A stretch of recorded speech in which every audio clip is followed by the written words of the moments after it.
Hey, how's it going? By the time, once again, this is Leighton. This is LD. I'm over here. I know it's Friday night, and it should be Friday night, October 3rd, when this is posted. And normally I'm live around this time, but this time I chose not to be live because I am out here and we celebrate the first weekend of every October. We're shining boots right now, right? And we celebrate the first weekend of every October.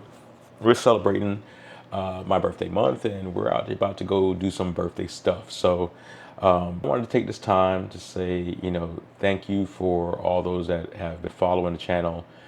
Thank you to all those that, have asked questions. Like I said, now as I'm celebrating a new chapter in my life and life is going well, it's more of a time for me to really give back. I actually have the studio set up across the hallway to. I was going to do a video on the difference between using the model lights of your, even though, man, look at that glare coming off my forehead.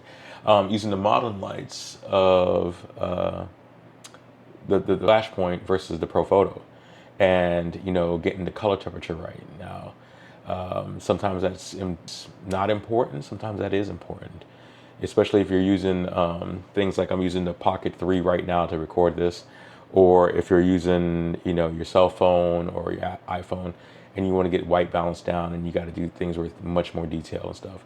So it becomes very much more important to have that down.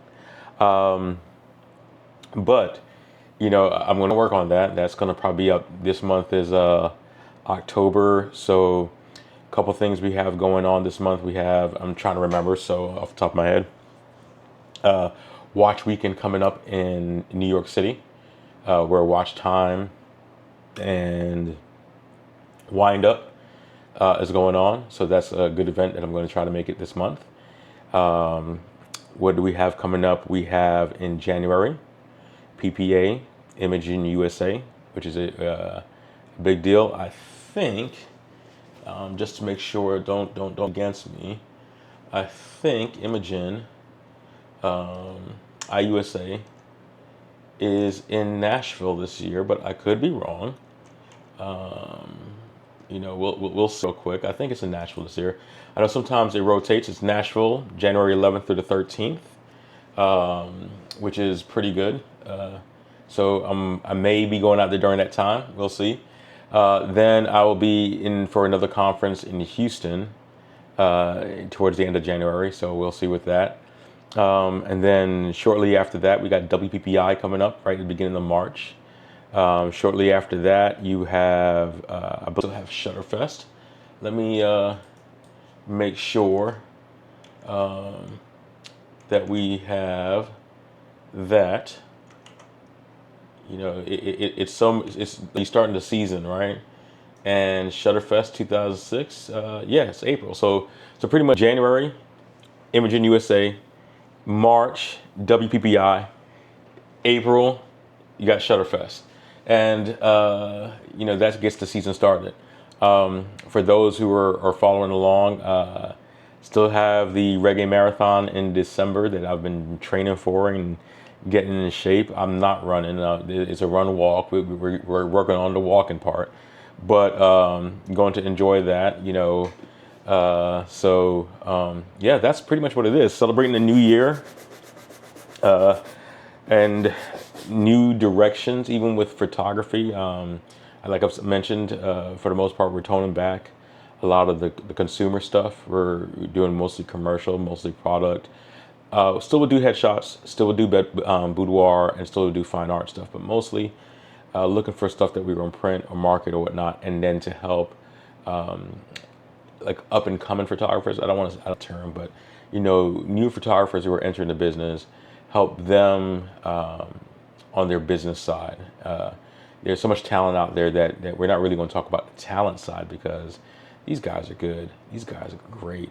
But it's on the business side, how to better serve customers, how to use the CRMs, how to use AI and overcome the AI fear.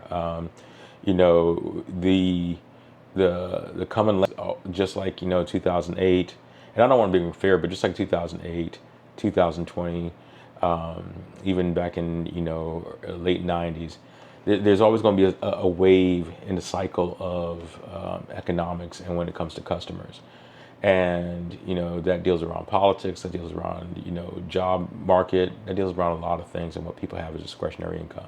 And whether it's photography or whether it's watches, as a matter of fact, some of you guys know that are on my watch journey. This week has been, I don't want to say very trying for me. Very tempting is probably most of the word, because I am expecting a couple of watches to come in, and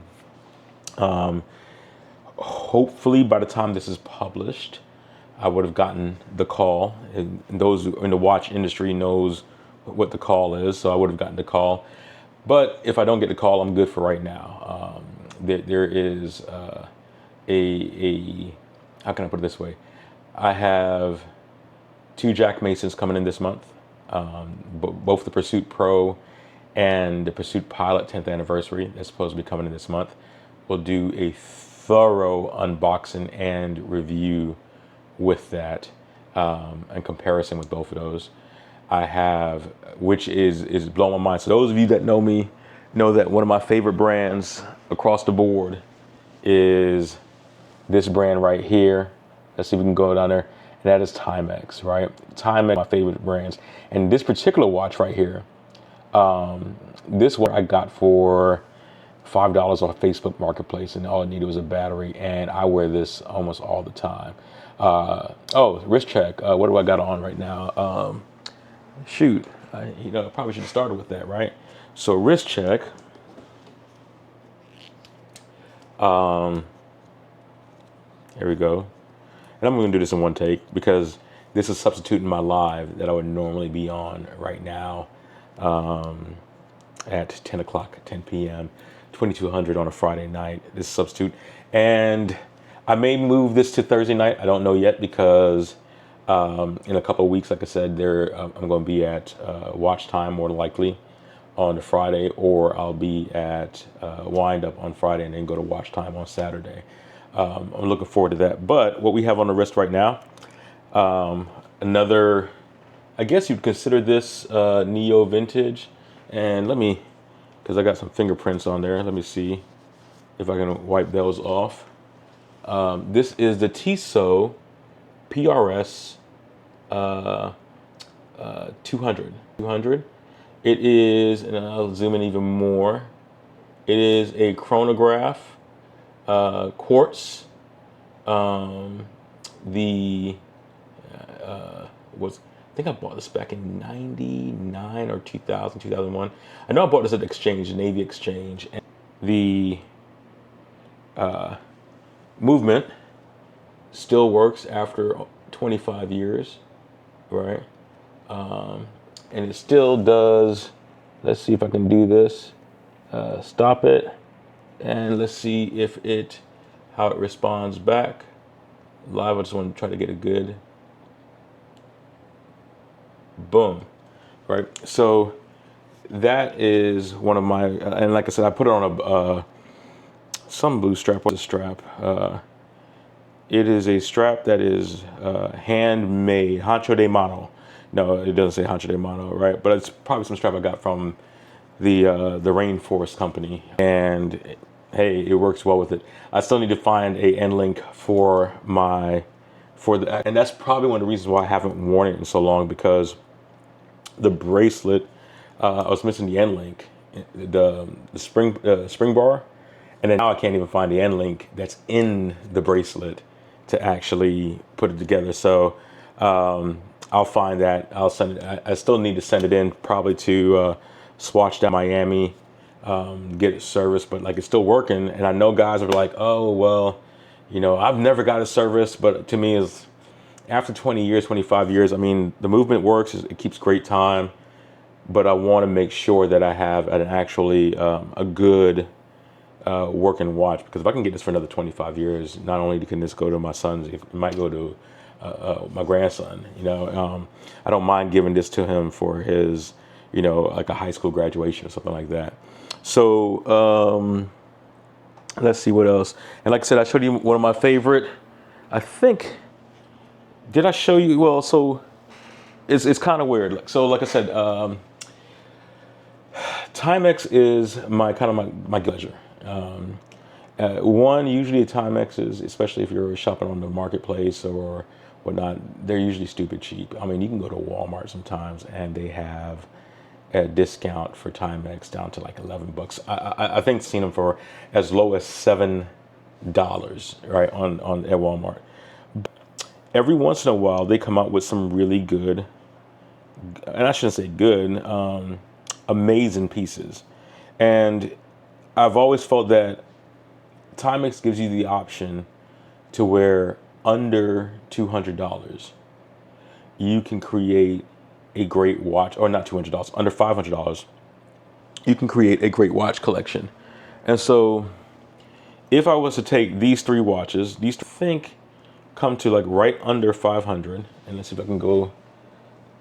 And there's a dress watch there, a field watch, and I guess they technically consider that an aviation style watch or whatnot, another field watch. But from your left to right, I want to say, you should be looking at the, or from your right, you should be looking at the, I don't even know what that blue one is called, but it's like, let's call it Timex field watch.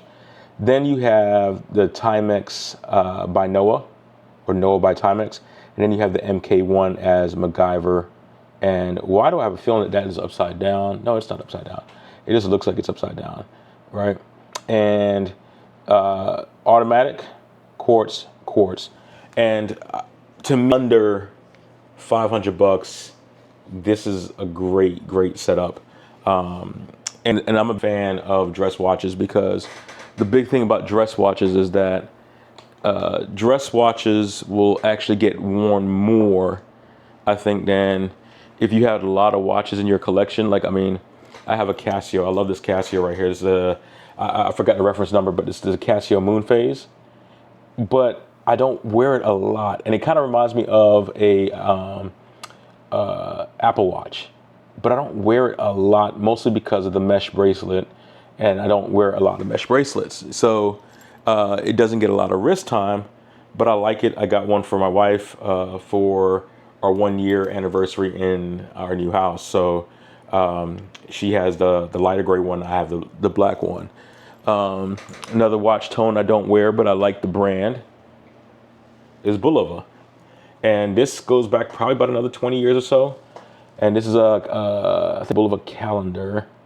I think that's just one of it, is right. Yeah, the Bulova calendar, and it gives you a little date just action going on. This, but I don't wear a lot of gold, so that's kind of those things. And because I like a lot of white golds and a lot of stainless steel, white metals, I should say. But it is one of those things to where Timex, they come up with some great stuff, and Bulova does too, because Bulova has this Tiger watch that is absolutely amazing. I forgot the name of it. We'll do a review or a speak on it in a few. So, but I wanted to go back to Timex. So Timex came out with this new dive watch, this Atelier, I guess that's how you would say it, Atelier M1A, right? And it is a dive watch that kind of gives you that 50 fathoms type look, that Blanc Pond 50 fathoms type look. The biggest knock against it, from what I've heard so far, is that it's not the most expensive Timex, but I think it's like the second or the third, because whatever golly touches becomes expensive. And so it's about $1,000. You can get it on a rubber strap just under $1,000, and on the bracelet just over $1,000, like $1,050 or something. Don't know if it's going to be a current production or if it's going to be a limited production. So there's all risk that it may sell out quickly. But right now, when you go to order it, it does say pre-order. I don't know how much they are going to do in that queue, because sometimes when you go on there, it says sold out. And so if I went on there right now, I know that you guys can't see this, and that's what I say, normally I would do this live, but if you went on there right now, You see Timex Atelier, and you go scroll down to it. What are we doing? What are we doing? All right. You would go scroll down to it, and it still says new. I click on it's 1050 and 950. It still says pre-order. Now, before when I did mine, it said pre-order. When I did it earlier this week, you could get it this week. Now it's shifted out to a week and a half from now. And I think it's going to start shifting towards the end of the month. That's on the bracelet. It says 1024. Let me go see what the rubber strap is looking like. Rubber strap is still saying 1024 pre-order. I think from what the two I've seen so far, when it comes to the unboxing of it, the two videos, they have said that pretty much it is, how can I put it this way? It pretty much rivals that of a $3,000 or $4,000 Tudor Black Bay, and which leads me to believe that it's probably feels in hand better than even a Longines Hydro Conquest, which is never held a Hydro Conquest for the money. To me, that's one of the most robust watches for the money in that 2000-ish range. So I am excited to get one. Hopefully I get one within the next week or so before I go to New York. But yeah, that's the big thing. I mean, like, that's what's going on. I do want to do a series when it comes to photography, and I think I mentioned this on my live last week, and that's kind of what I'm working on, is a why did I review type series. And it's one of those things to where it could be anything. One of the things that, like, hell, I'm trying to, and I know you're not supposed to turn your back to the camera, but I'm trying to see this book right here. I'm going to show you this book. This book is a vintage book, and I need to read this to see if this is valid in 2025/2026. When I actually did this book originally, I know I got it right when I first opened it. Sorry, I'm about to go getting old these days, so I'm just trying to see if there's a copyright date on the back, because I want to say, and I'm gonna give a shout out to somebody real quick.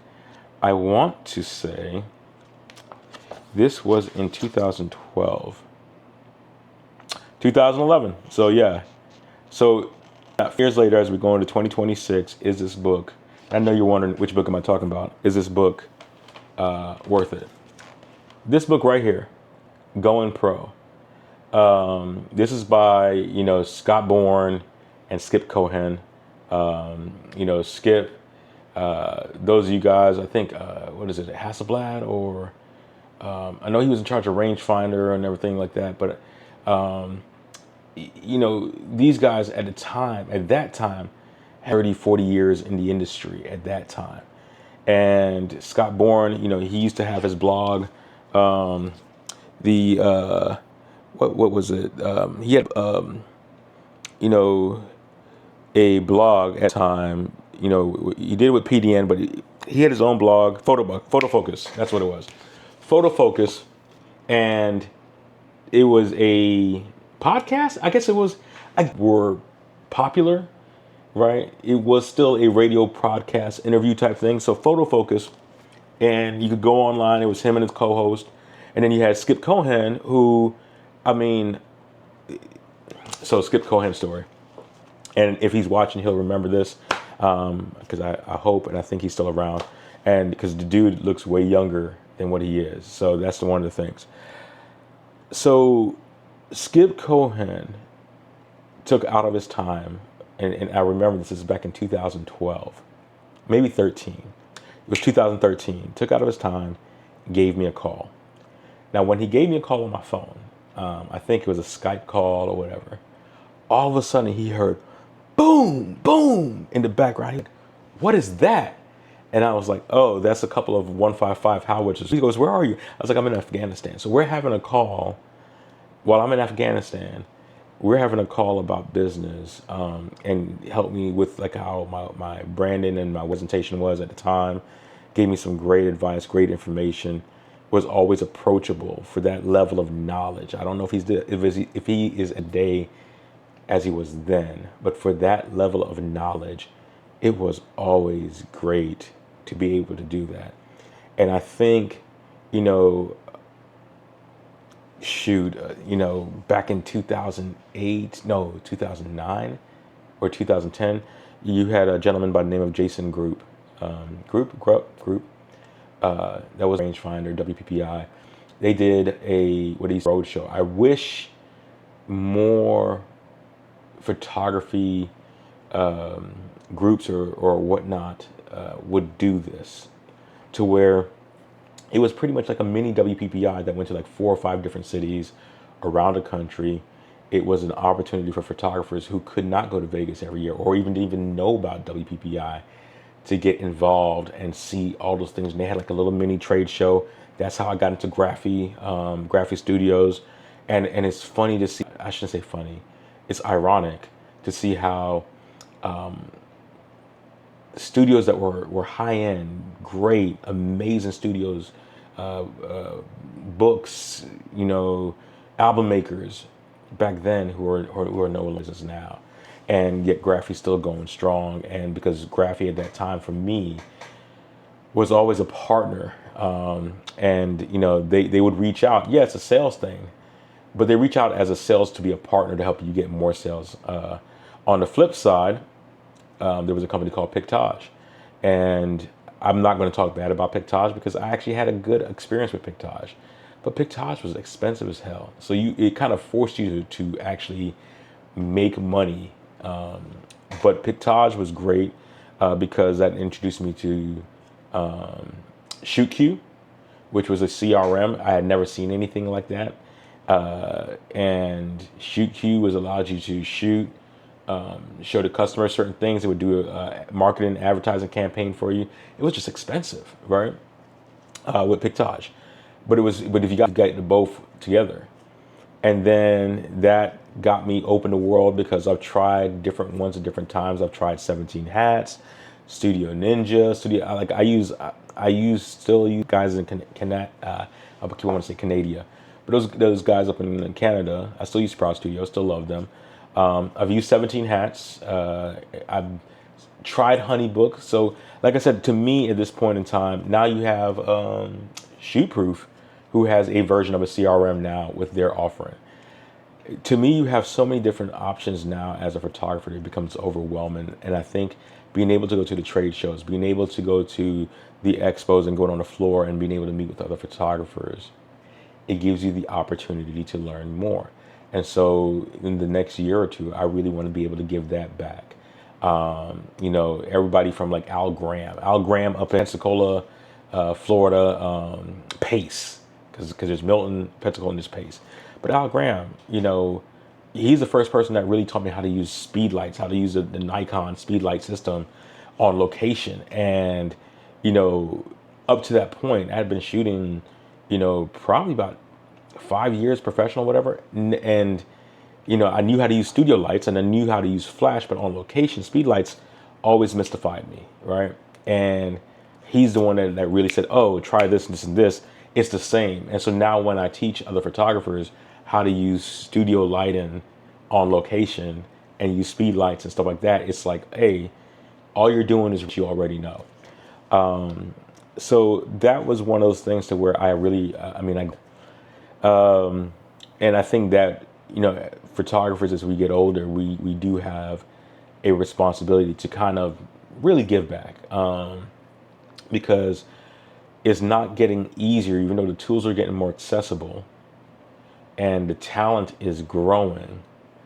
It's not getting easier tomorrow than it was yesterday to become a professional photographer and be sustainable and be able to compete and be able to serve customers over and over and over and over again. That's not getting easier. And I think it's important for guys as they exit the industry or as they prepare to exit the industry, for them to be able to, whether it's expanding your business, whether it's, taking on, and I should say excuse the informality, because normally I try to be on some kind of collared shirt and I have my suspenders and a V-neck going on, looking like a real old man. Like I said, it's my birthday, so I can do that.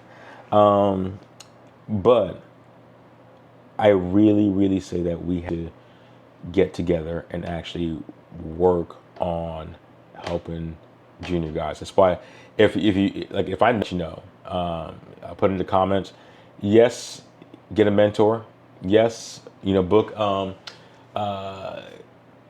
One of my guys, I was in the Navy with, Darnell Green, out of town, Houston, Texas.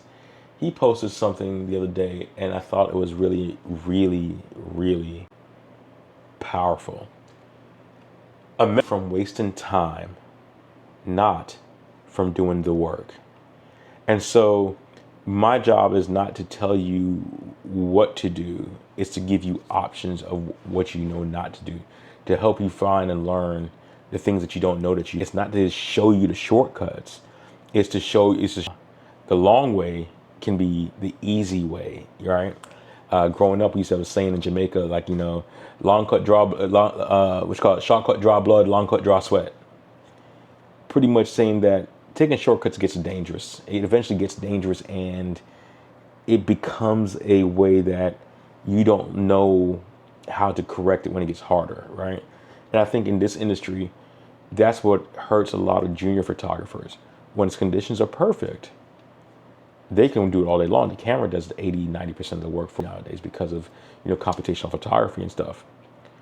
But it's when things are less than ideal that you have to know how to do color temperature, how to do exposure compensation, how to do all these other things to maintain the same level of quality that you're known when it is perfect. So don't want to hold it too much though. Like I said, today it starts my birthday festivities, right, this weekend.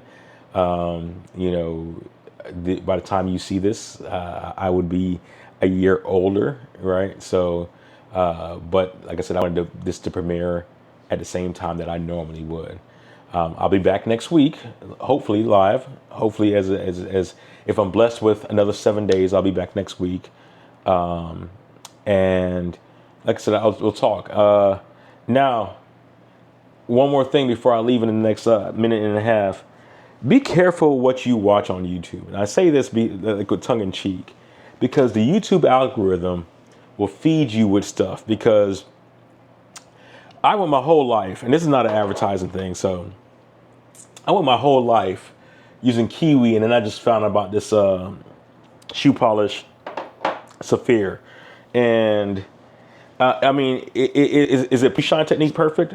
But for considering I've not used these shoes in freaking, or I've not polished these shoes since I've had them, this thing is just absolutely amazing. I mean, that's just one of those things where I really have to say it's absolutely amazing. So, be careful of the rabbit holes that you fall into, because the algorithm will reward you for those rabbit holes. But like I said, over the next year, we'll talk about photography. Always going to talk about watches. That's my rabbit hole right now. That's my crack. And I will see, hopefully by next week, I'll let you know if I got the call. And if I didn't get the call, I will let you know what are the 2 watches that are on my list until then. Because I really do have only about 2 more watches on my list before I start pretty much investing more solely in dress watches. So with that, like a fairly round kid in dodgeball, since we can't say fat anymore, I'm out. Thank you very much, and y'all have a great weekend.